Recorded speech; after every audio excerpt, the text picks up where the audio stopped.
Sir तुम्ही कुमार यांनी म्हटलेले हे गाणं मेरे सपनों की रानी कब आएगी तू, हे गाणं आमचं फॅमिली सॉन्ग आहे म्हटलं तरी चालेल, कारण माझे वडील राजेश खन्ना फॅन, माझी आई राजेश खन्ना फॅन आणि त्यानंतर मी सुद्धा राजेश खन्ना फॅन. अगदी राजेश खन्नांवरती असणारी पुस्तकं, त्यांच्यावरचे सगळे कार्यक्रम हे मी लहानपणापासून त्यांच्यामुळे अटेंड करत आलेलो आहे. त्यांचं कुठल्याही पिक्चर लागलेलं असेल, कुठलंही गाणं लागलेलं असेल, अगदी रेडिओवरचं टी व्हीवरचं, तर ते माझ्या आईवडिलांच्यामुळं माझ्या आवडीचं झालं आहे.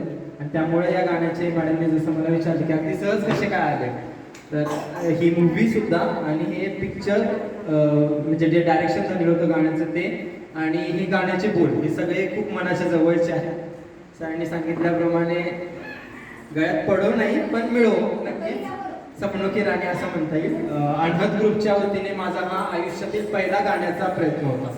मी पहिल्यांदा गाणं म्हटलं. माईकशी माझं नातं खूप जुनं आहे. गेली 10 वर्ष मी अँकरिंग करतोय, वेगवेगळ्या प्लॅटफॉर्मवरती करतोय.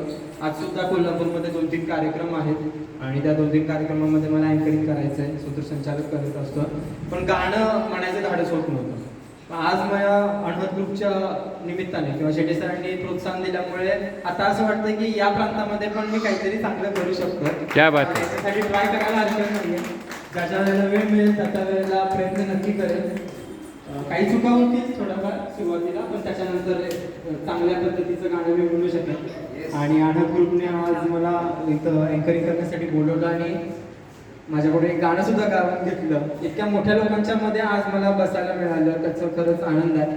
आणि शेटे सर खूप खूप धन्यवाद, खूप थँक्यू की आपण आज या कार्यक्रमाच्या निमित्तानं मला तुमच्या फॅमिलीचं एक सदस्य म्हणून या ठिकाणी संधी दिली.